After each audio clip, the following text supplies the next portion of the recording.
Oh my god, I couldn't be any more excited for this episode. I'm doubly excited. Good, because that's appropriate. Because we are talking about Two-Face. One of my favorite villains of all time. And the best thing about this episode, from my perspective, is that it's the first time in the episodes that we've covered so far that we are seeing a legitimate origin story. Mm-hmm. So I am very excited. I know you're excited. This is part one of a two-parter. We are going to do part two next week. So let's jump into part one right now. First, let's talk about Two-Face a little bit. Sure. Two-Face is a character who's been around since the 40s. He was actually introduced in Detective Comics number 66. Bill Finger and Bob Kane created him. In the summer of 1942, he made his first appearance. Now, this was a character, I'll give a little bit of backstory on his origins then versus what we're going to talk about in the animated series. Two-Face was originally, well, in his first appearance, he was Harvey Kent, but it was a little too close to Clark, so he's changed to Harvey Dent. But Harvey was the district attorney who was prosecuting the mob boss, Sal Maroni, and Sal threw acid in his face, thus scarring half of his face and turning him into one of Batman's arch nemesis. At the time, he wasn't so much... he wasn't a big part of Batman's rogues gallery. In fact, he only made 3 appearances in the 40s. Mm-hmm. In his third appearance, actually, he was cured. His scarring was, his disfigurement was fixed, mm-hmm. and he was cured of his insanity, which kind of makes him a really boring villain. So we didn't see him again until the 50s. Really, he only made a couple appearances in the 50s. It wasn't until the 1970s with Denny O'Neil that he came in and actually solidified himself as a member of the Rogues Gallery.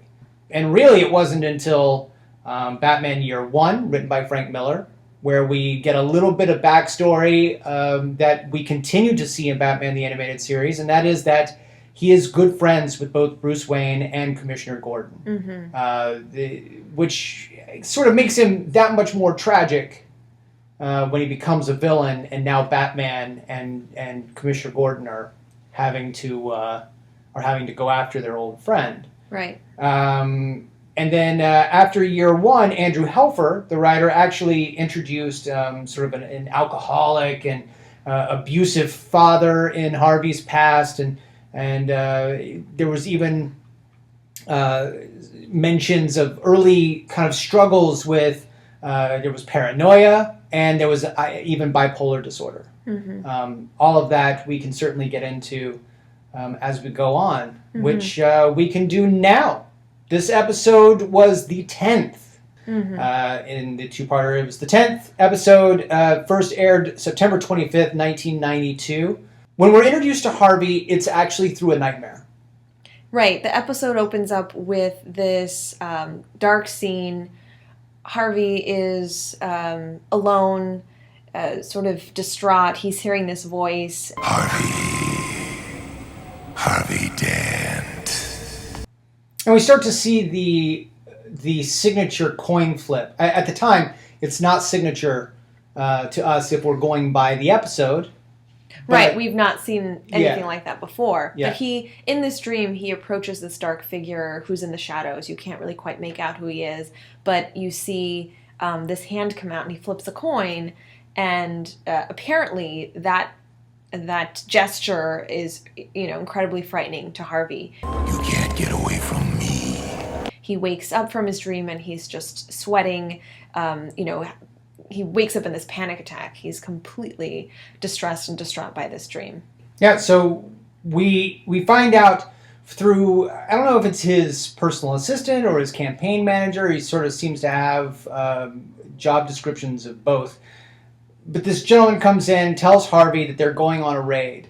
Now, why the district attorney is there for the raid, I don't really know. But the GCPD are going after these guys who are fighting back with a vengeance. They've even got rocket launchers. And Batman comes in and, of course, saves the day. But in his opportunity to get in front of the camera, Harvey, of course, praises Gotham City's police department, Commissioner Gordon especially. Harvey mentions that I will not rest until Gotham City has been dethorned once and for all. So you're right. He's absolutely got a great deal of pressure on him, and we start to see him break a little bit because one of the thugs, as he's being carried off in handcuffs, kicks mud onto the suit of Harvey Dent. And an otherwise jovial Harvey flips out. I mean, just loses his stuff. You little weasel! I'll tear you apart! Help! Get him off! He's crazy! Someone get him off me! If you were to see someone, especially someone as public as Harvey, just go to town on a guy in handcuffs, what are you thinking? Well, at this point, we haven't seen this before from him, but he's, one can say certainly he has anger problems, that he's irritable, that he's on edge. It's not, I would actually say it's not, abnormal to have moments of losing control, especially if someone is attacking your character and essentially, humiliating you in front of cameras in public. Harvey's public persona, his character, his morality, that's incredibly important to him. He's up for re-election. He has conviction that he is the best person for this job. And, these thugs are attacking his credibility. Yeah, and something you just said actually brings up an interesting point. You said that they're basically laughing at him. And what we actually hear, we do sort of get the sense that that's how he perceives them. And that maybe that harkens back to an old memory or something that he has, because when he kicks the mud onto his suit, and Harvey flips out, he actually starts to hear laughter from people around him. And he specifically says, kick mud in my face, will you? Like this is something that you get the sense that he's dealt with maybe since childhood. Like there's something wrong. And I think that there's something a little telling as well. When the news report, Summer Gleason comes on and says, "Unfortunately, Handsome Harvey earned a new nickname tonight, Hothead Harvey, when he attacked one of the suspects." Well, certainly all of us have hot buttons, like if you tease somebody or say something to someone and it happens to be something they're very sensitive about, like somebody may, tease you about your hair color or, say something about... In Gotham City, that means I'm a villain. Right. If you're a ginger, apparently, right, you will be recruited as a villain in right, Gotham City. But, if someone calls you a ginger or says, something derogatory about your hair color, you may be sensitive to that because I know I'm not taking a guess at this. We've talked about this before. You have a history of this happening to you. Sure. Right? So similarly, someone may call me short or, say something about, being nerdy or liking math too much. I mean, whatever it may be. We all have sensitivities. And if somebody attacks you or insults you around that particular characteristic, you might be more prone to get defensive and you may want to lash out. That's completely normal. Gotcha. What's a little bit abnormal is the level at which he combats the guy. Like he boils. I mean, he attacks him. Yeah. And so he goes from 0 to 10 or 0 to rage in a second. That's a little bit, like I said, abnormal. That's a little bit out of the ordinary in the sense that his mood state changes so quickly. Right. And that would concern me. Certainly that's something that would make me pause and wonder. Well, it doesn't just concern you. It concerns Bruce Wayne, and it concerns Harvey's fiancée, Grace. They mention at a gathering, at a function later, Bruce mentions, "Harvey, you didn't just lose your temper out there. You were like another person." And it's revealed at this function that Harvey is secretly seeing a psychiatrist for this, which isn't uncommon, and it's actually encouraged. I mean, if you've got a position of power where you could literally boil over like this, you might want to get it out. Now, how it's perceived in the public eye is something entirely different, and that is very much what Harvey is concerned about, especially given that he is currently in the middle of a campaign for re-election. Right, I think that's fairly realistic. And the show does a really cool job of, making it clear that Bruce Wayne and Harvey Dent's fiance are accepting of Harvey receiving psychiatric help, that they're supportive of it, that they want him to get better, but that they're worried about him. And at the same time, they understand that he's in the public eye, and that this could be something that could really tarnish his reputation and could cost him his reelection. So, the show, I think, is very realistic about that, and I really admire the show for even having this dialogue about, getting help is okay. Just out of curiosity, on a little bit of a sidebar here, because we've mentioned Grace, how long do you think this episode's been since Pretty Poison? I know, I thought about that, because he was, absolutely in love with Harvey's Poison been Ivy. engaged twice. That guy really wants to get married. But Grace seems to be the one. She supports him. She absolutely loves him. She's backing him in all the right ways. Right, and it's actually at this fundraiser where Grace and Harvey and Bruce Wayne are enjoying the event, and Carlos, Harvey's assistant, approaches him and says, apparently the thugs that Harvey helped take down and get locked away were being set free. Yes. So clearly, which again sets Harvey off into another ball of rage. Right. So just hearing that information, he gets irritated and upset. He throws Carlos onto a table. Says that the judge is on the take, just like everybody else. I mean, Right. yeah, it goes off. Right. once Again, that elevated mood, the quickness, the rapid fluctuation of mood, and the extreme nature of his rage, that's not quite typical. That's yet another sign. It's almost like if we imagine that this is around the same time, not too long after the first one, we might even say this is part of his, initial or overall episode of being irritable. Right. And that's when Bruce and Grace approach him with their concern, and we find out about his psychiatrist. Yeah, and it's interesting because they make it sound as if this is something that is brand new to them. So this isn't necessarily a personality trait that he has been showing throughout the time that he's known Bruce, and you certainly get the sense that he and Bruce Wayne have been good friends for quite a long time. This is something that really kind of seems to be sudden, and that's going to lead me into the next scene, and that is we see Harvey undergoing hypnosis therapy by his psychiatrist. For starters, let's talk a little bit about hypnosis, because I know that it's one of those therapies that's a little controversial, and certainly, if you heard last week, I'm a huge magic nerd. Even stage hypnosis is just as controversial. Well, right, and first we need to make that distinction. There's something called hypnosis, and there's something that's hypnotherapy, Right. and they're actually very different techniques, and very different people are qualified to do either one. Yeah. So I just want to make clear that a hypnotherapist is a different, has different training than a hypnotist. Okay. So you have more experience with hypnotism as, as a stage technique, as a performance. Right. What would you say what can you share about your experiences with that?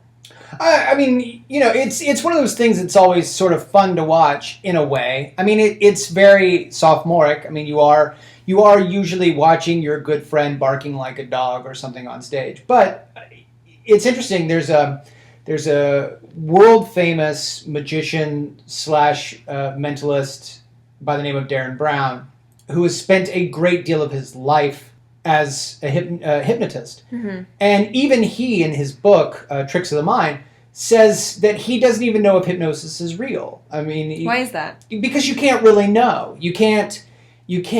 There's no way... He says that you basically have three categories of people. You have a person... Or you have three possibilities, rather. You've got a person who is really hypnotized. So that if I ask you to bark like a dog, you will do it because you have been told to. And then you've got the people who, they're subconscious, they want to bark like a dog. Not specifically, but they want the attention. They enjoy being on the stage, being used as an example. And even though they might not be hypnotized, they might allow themselves to think that they are. And they might go along with it, whether they're conscious of the fact that they're going along with it or not, because it's something that subconsciously they want to do. They want to participate. And then there's the third person. There's the person who is embarrassed that they are not hypnotized. And they think that the other 9 people on the stage are. And they don't want to be embarrassed in front of this large audience who may think that they aren't susceptible or that somehow they did something wrong. So they go along with it anyway, knowing that the audience will accept them, but they are very conscious of the fact that they are doing this. They're just pretending to be hypnotized. They are pretending because they don't want the embarrassment. Now, the thing is, and this is why Darren Brown makes the point that you never can really know, who's going to admit one way or another that they were or weren't? Like, would that person then go, you know what, it turns out I wasn't, I was just playing along? Right. Or would the person who subconsciously wanted to bark like a dog admit to you, his friend or her friend, you know what, I totally wanted to be a part of this. You just can't really know if what you're doing. All you know is that for those few minutes that those people are on stage, it's entertaining to everybody. But it's really hard to actually pinpoint how accurate it is. Right. And my understanding is that everybody has a different level of suggestibility. Like Sure. People with a high degree of suggestibility may be more likely to be, induced into this hypnotic And that's state. one of the things that Darren does, is he goes and sort of looks for the people that he can control, or that he can at least predict their responses to certain things. How susceptible would they be to do this or that? And he actually chooses his subjects very carefully that way. So how is that different than hypnotherapy? Well, hypnotherapy is a type of psychotherapy that's used as a treatment for people who could be suffering from a number of different types of mental illnesses. So sometimes hypnotherapy is used for anxiety problems, post-traumatic stress disorder, sometimes even medical disorders like asthma, sometimes cancer. So psychiatric, medical, physical, hypnotherapy has actually been used quite a bit and has been studied, I would say not as much as other therapies, but certainly enough to show that hypnotherapy can be effective for some of these problems. It's not to say, though, I do have to add that hypnotherapy is probably one of the treatments that is, I would say, the most controversial. Right. And it has to actually do with what you said, in the sense that there is no neurobiological, neurochemical explanation of the hypnotic state. So for the very reason you mentioned, we have no fundamental understanding of why this therapy works. For that very reason, a lot of psychologists and mental health clinicians, myself included, believe that the component of hypnotherapy that is actually driving the treatment or is responsible for somebody getting better may not actually be that hypnotic state. It may be something that's actually more commonly found, a psychological state that a lot of us experience, like the sense of relaxation, the ability to be calm, to be in a relaxed enough state that you're able to process some of the feelings, some of the memories and experiences that you need to in order to recover. Would you say that the hypnosis then acts a little bit like a placebo, and that they believe that they're getting better? Or I wouldn't call it a placebo because there's something about the technique that seems to be effective. Yeah. But I get what you're saying. Like, do they think because they're hypnotized they're getting better? Right. Not necessarily, and I'm not sure I have an answer to that. But because we may simply not know. But a lot of those in the mental health field believe that it's not that these patients are in a special state. They're actually in a normal psychological state. For people with active imaginations, like I said, a high degree of suggestibility, the motivation to want to change, those are very normal states. And it's perhaps in that state, in addition to the ability to use guided imagery, relaxation techniques, calming techniques, breathing techniques with an expert, that might allow them to be able to process their problems, I would say, in a way that they're able to get better. So that's for me the best explanation of how hypnotherapy works. And then we've got what Harvey actually goes in for, and something that seems to be at the height of controversy in hypnotherapy, and that is something like repressed anger, a repressed memory, or whatever.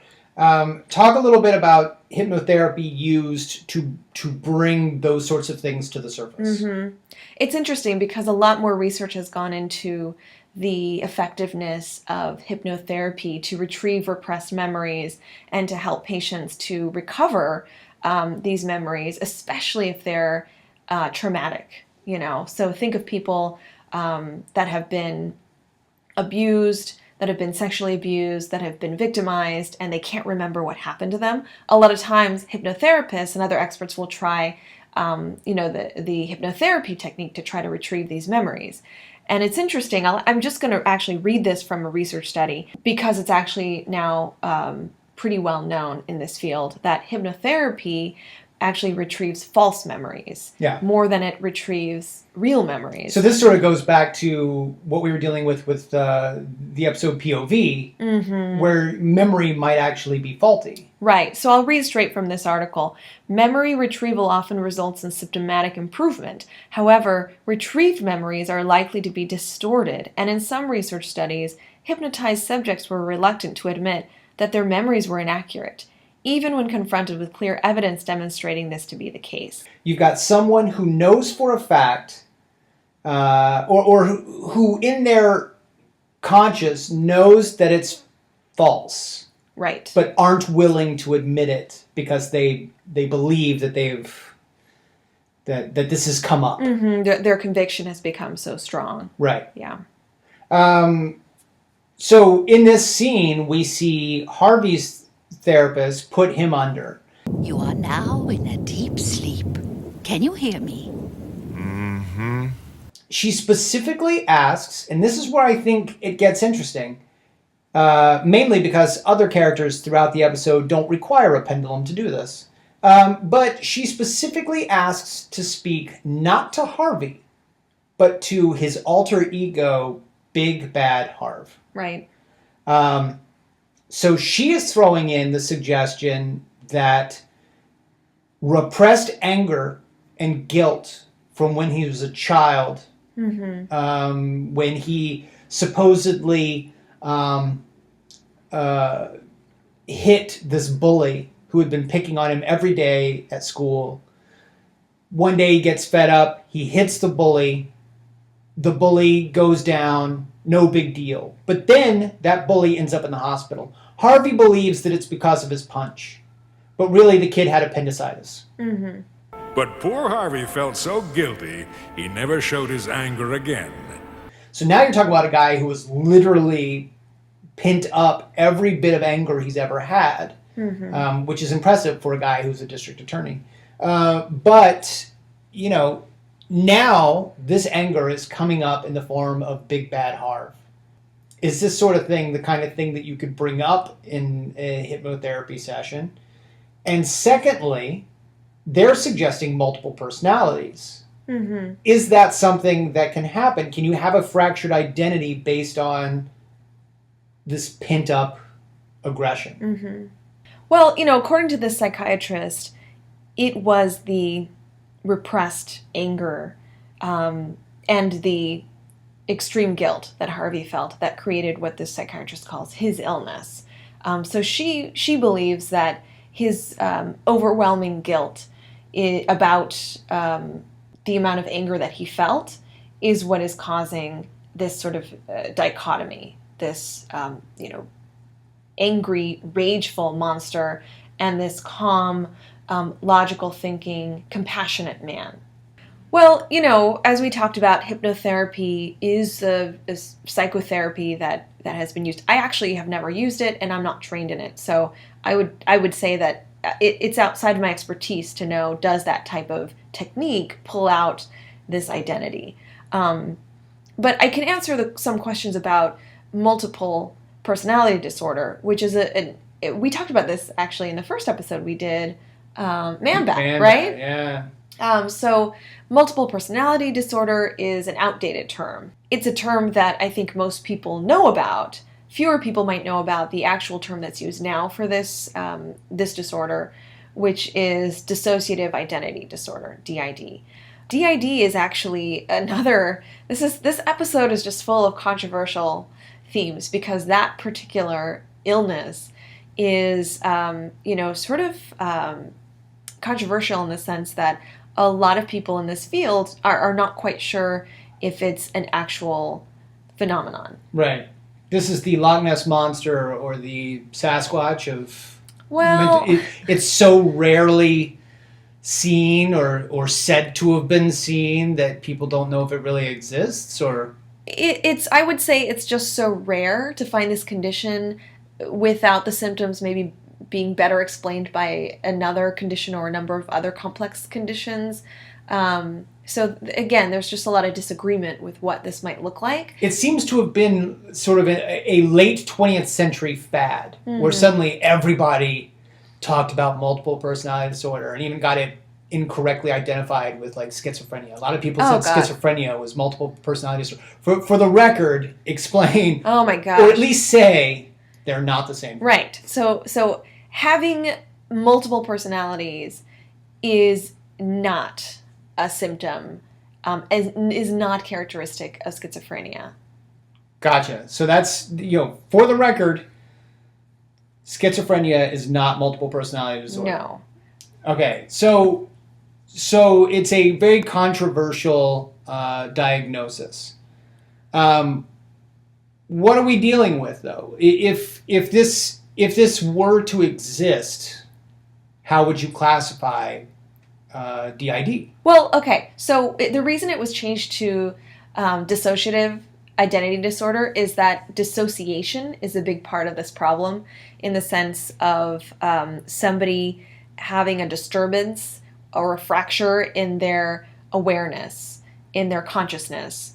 And sometimes that can include their identity altogether. So Harvey deciding to cast his anger aside could physically, or rather mentally, he could be fracturing it. He could be creating a trash bin full of his anger that is essentially creating another personality.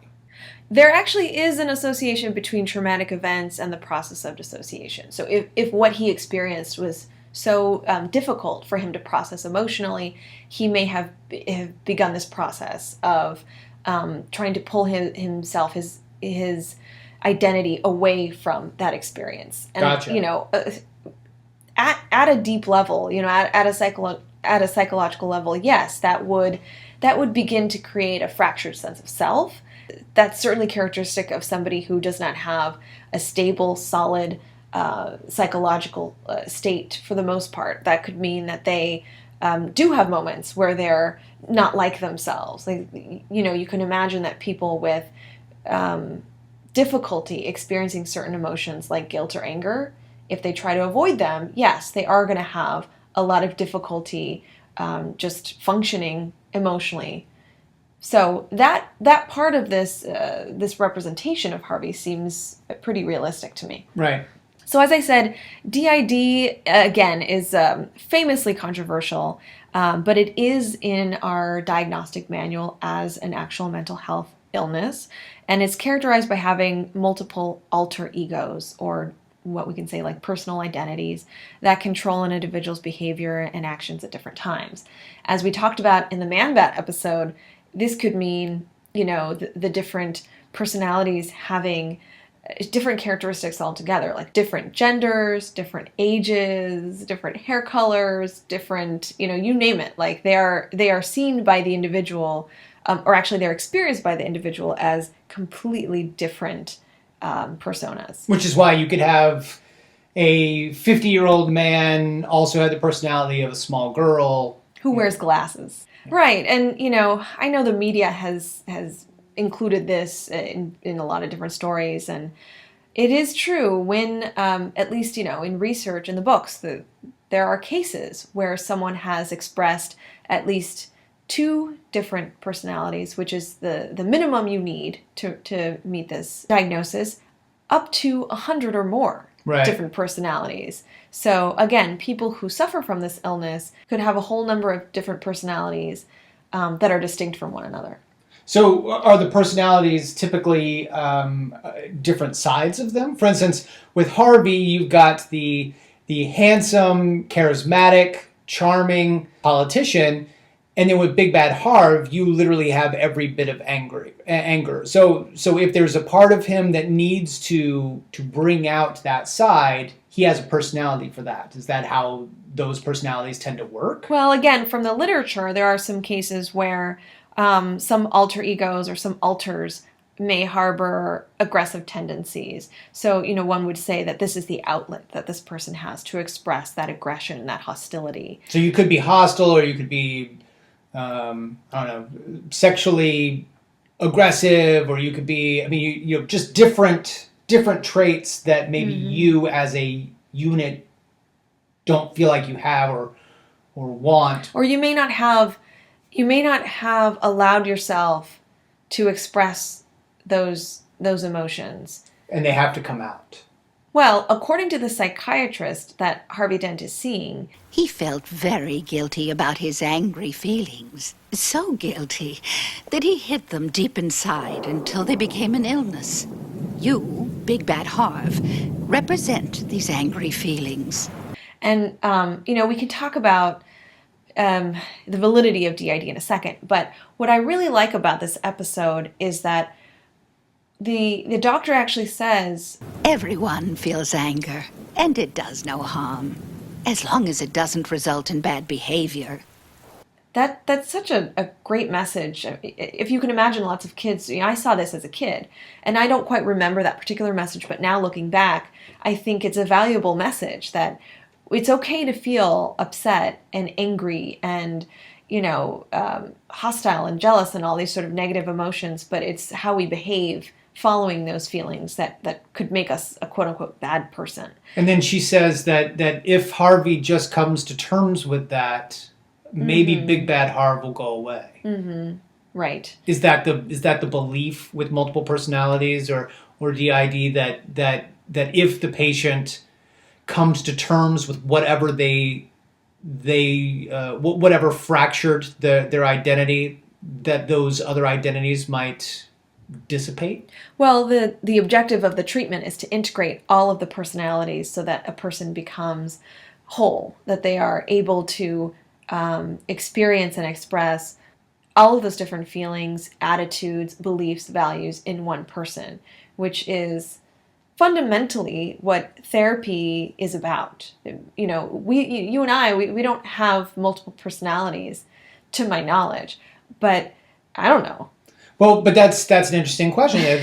That's something that I know you and I have talked about in the past, and I think we even brought it up with on Leather Wings a little bit with Man Bat. Isn't one of the problems with dissociative identity disorder is that the identities aren't necessarily aware of one another? Or is it that they're aware of one another but can never meet? Yes, the idea is that each personality is unaware of the other to the extent that typically a person with this condition wouldn't readily know that they have this until they saw some of these other secondary signs. But yes, those fundamentally, what they show is realistic. So upon finding out that the plan is to sort of wipe out Big Bad Harv, I'm going nowhere, Missy.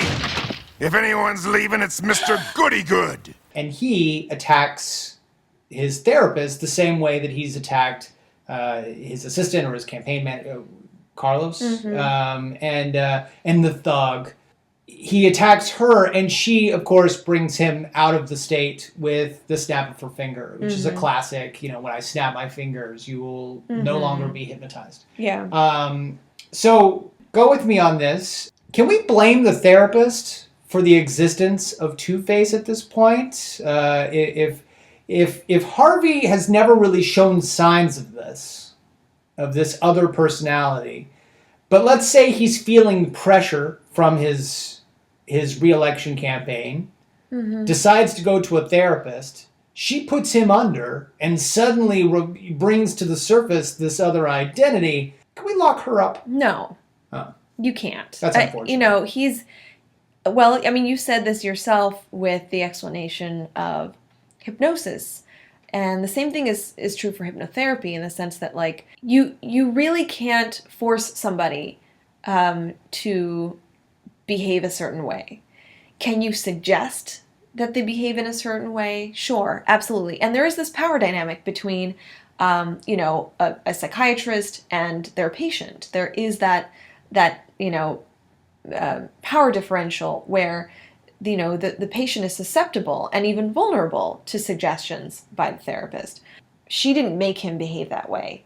He was already in the state of Big Bad Harv. He is already a hostile, aggressive, and violent guy. So if he's arrested and clearly goes through a psychological examination, you couldn't necessarily hold her accountable for bringing up feelings in a persona that didn't otherwise exist in a therapy session. She's not held liable for anything like that. You know, I can't say for sure, but he... Seems like a horror movie. I know. Well, but he already had the signs of this personality there. I mean, we were seeing his, you know, visions in his nightmares. We were seeing this hostility. We don't know how long he's been going to the psychiatrist. No, you're right. I'm not sure how long. You know, it could be that as soon as he started seeing this psychiatrist, that these problems became even worse. Yeah. But nonetheless, he assaults her in the session. He gets up as Big Bad Harv and grabs her. He throws something through the window. You know, it's a violent scene. Yeah. And she immediately snaps her fingers. Harvey Dent returns. She sits down. You know, she's clearly, you know, in distress and relieved that Harvey's back. And he looks around and he has no idea that he's done it. He's confused as to, you know, why the room is in shambles, and he realizes what had happened. And, you know, he's deeply guilty and saddened and ashamed that he did this. Did I do this? If you're saying that that DID is so rare, looking at what you've seen just up to this point, is he one of those rare cases, or is it possible that he still has something else? I mean, you know, is it that obvious to you? Well, we often say in this field, when you hear hooves, think horses, not zebras. Is that an American saying? Like, if you're in Africa, can you think zebras and not horses? Yes. And like, it's absolutely a cultural, you know, phrase. Thank you for pointing that out. If we're in Narnia, can we think Minotaur? Yes. Okay. Think of the most common, most likely diagnosis first, and then, you know, consider some other potential diagnoses as well. And, you know, I admit to this myself. I tend to immediately think of some of the more interesting, rarer types of conditions. And, you know, sometimes those can seem like likely explanations. But if the symptoms can be better explained by another condition, and that other condition is more likely, or is more, you know, has a higher prevalence, we would say, we may want to you know, consider that one as our best diagnosis. So then what would the second diagnosis potentially be? Well, you know, let's think about what we know even from the beginning of this episode, that he has these extreme mood states, that he goes from being calm and collected to, in a very short period of time, becoming rageful and hostile and violent. One would say that these aren't discrete moments. These are very commonplace for him, at least in the first, this is what we're seeing in this first part of this episode, that there's this pattern almost of being enraged and going after strangers, picking fights, having physical altercations, assaulting people. Again, that's probably not as typical for people when we get angry. What happens when you get angry? You probably try to process the emotion, and some of us may throw something. Some of us may start yelling. No! But each and every time, Harvey Dent really goes to the extreme. Harv, take it easy. When I first saw his outbursts, I thought that he may have bipolar disorder. Bipolar disorder is it's a mood disorder. I'm sure, as you've heard, another term for it is manic depression. So it's characterized by having these mood states, sometimes called manic episodes, where you have this drastic change in your mood and your behavior.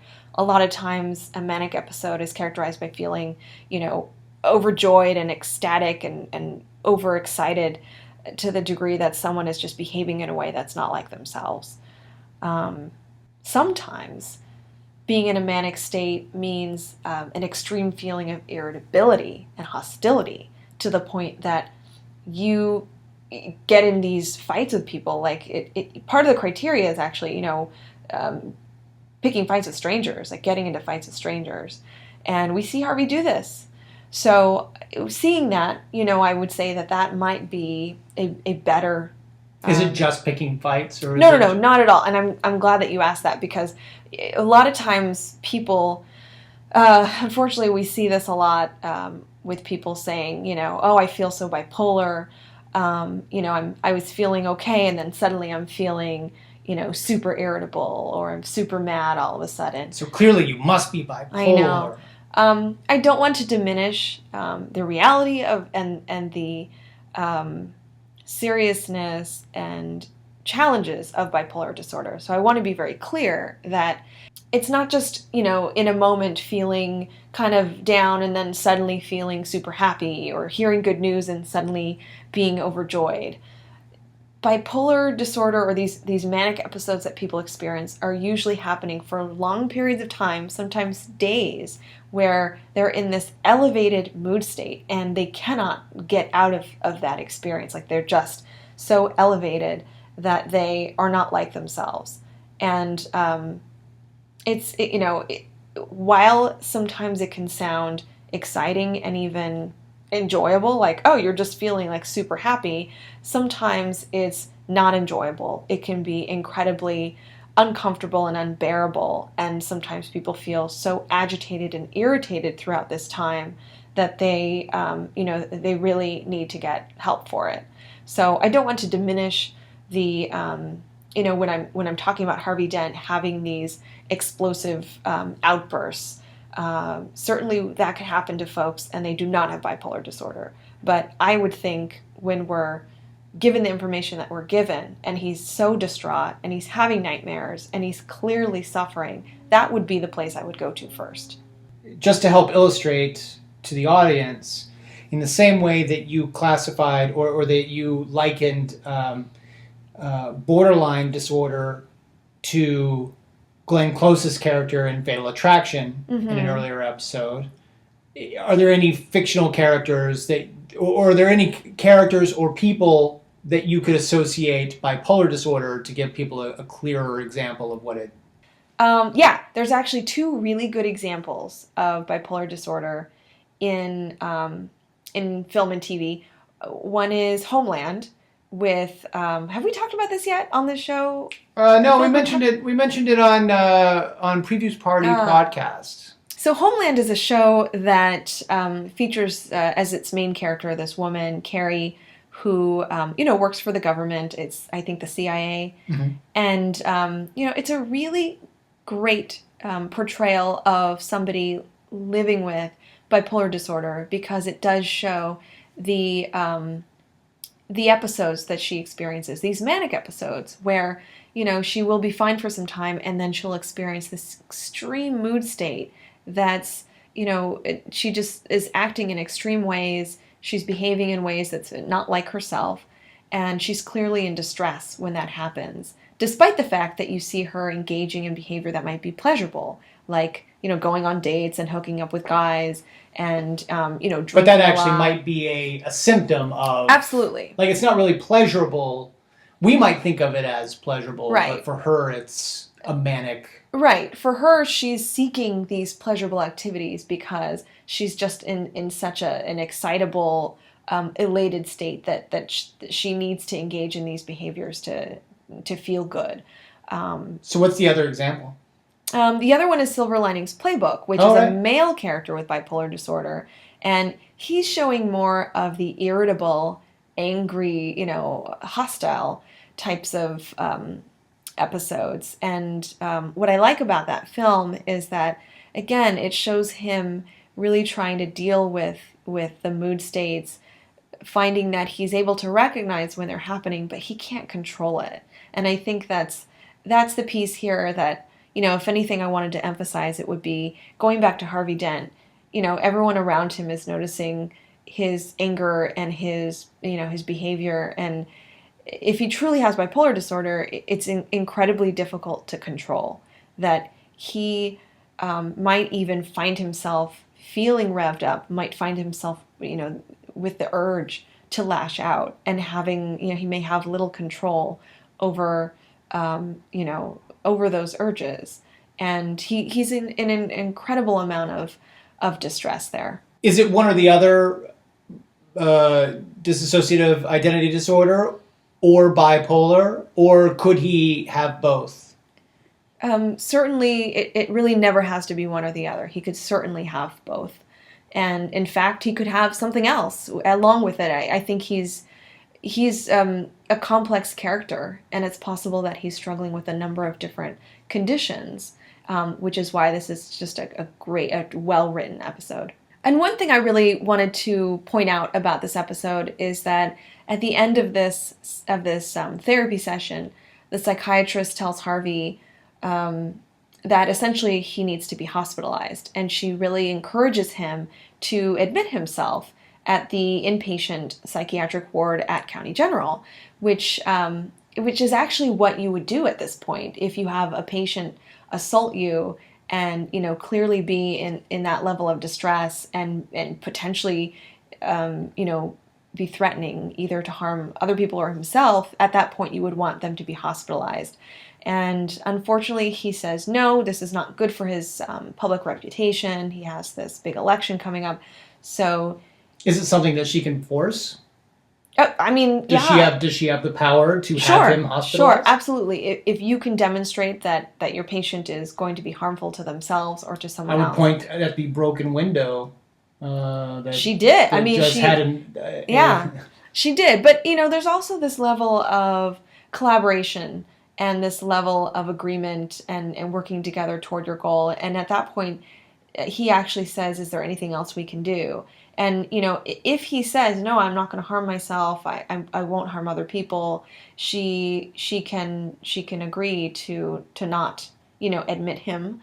And she says, what would you be interested in increasing our sessions and cutting down on your campaign, like cutting down the time you spent on your campaign and spending more time in therapy? And he agrees to that, which again is another good direction for this professional clinician. So this is a really nice representation of how a patient would be treated. So he leaves the office. We jump to election night. It looks like Harvey is going to win by a landslide, and he gets a phone call from his arch nemesis, Rupert Thorne, who's been the villain that he's been going after for so long.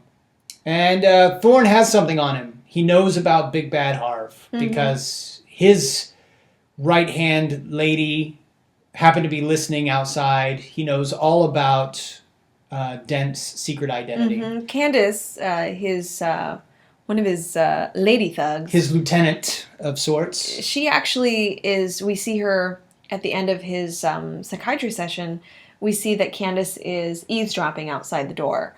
That's a little weird. I don't know how, at any facility or office, how anyone would have allowed that. But nonetheless, she actually manages to steal his chart. Yeah.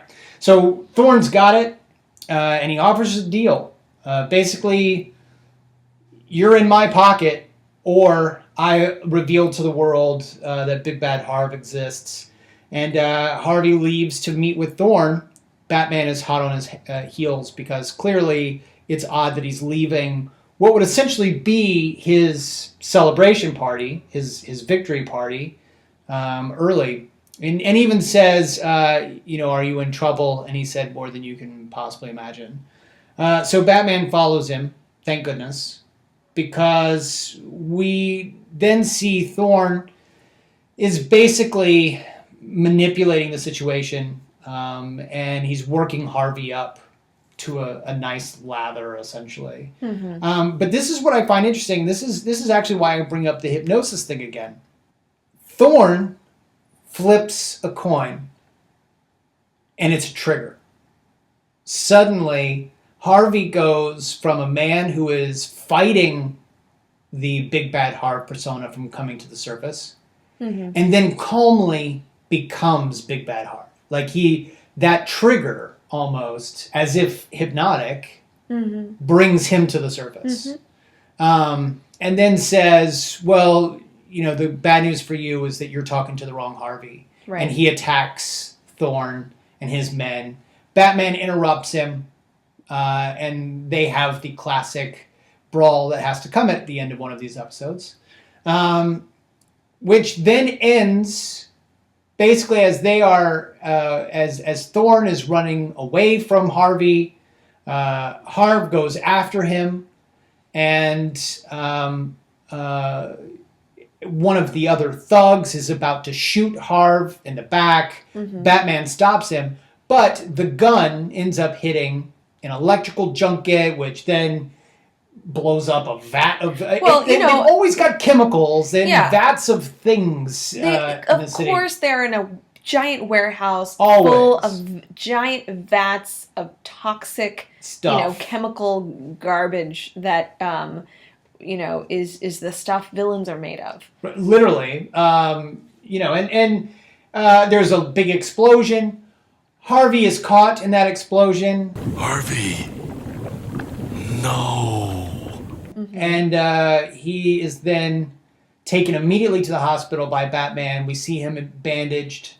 And unfortunately, he is told that he may require plastic surgery. That there will clearly be physical scarring. Bruce, however, says... I'm more worried about the mental scars. Which, clearly we are too. I guess leading up to this point, Harvey Dent was the dominant personality trying to suppress Big Bad Harv.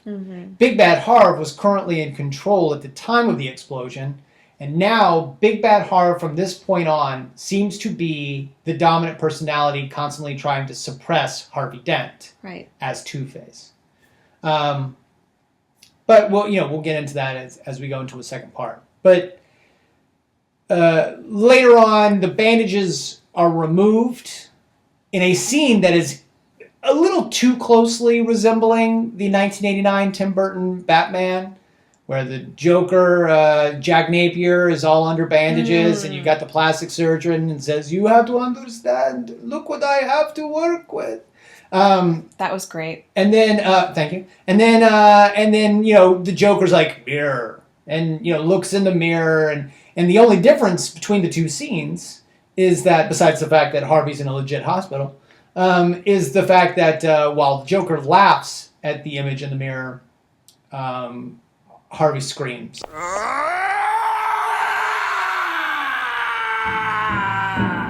And runs out of the room with lightning behind him.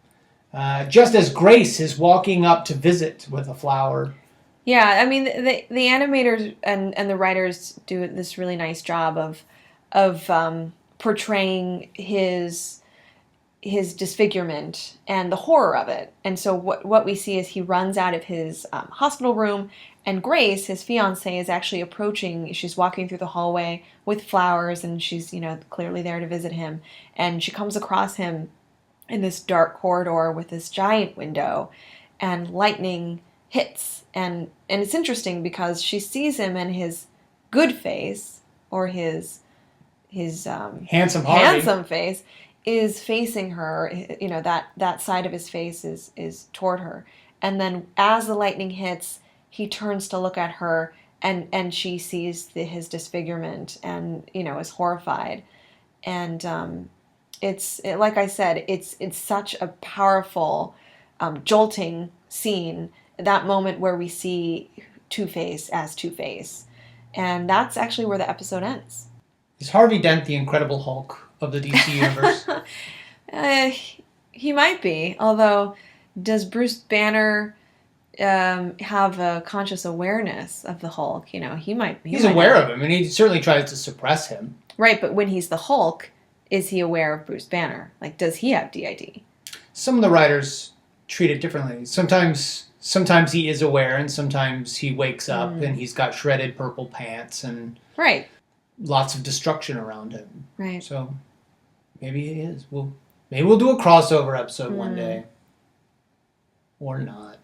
Okay, so we have covered a lot of ground here. There's been a lot of psychological education going down. Right now, it's the end of part 1, and we're a little on the fence. Is he DID? Is he bipolar disorder? Is he what's going on? Will the scarred face traumatize him further? Will it lock in Big Bad Harv as the dominant personality? We're honestly going to cover that next week.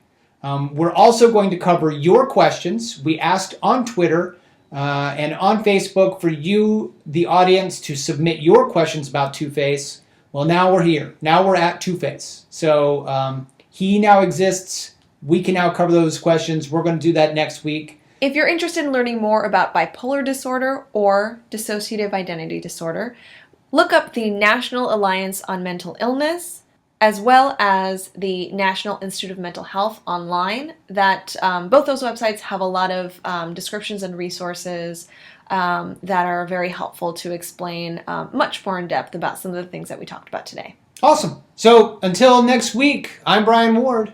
I'm Dr. Andrea Letamendi. And we are the ARKHAM Sessions.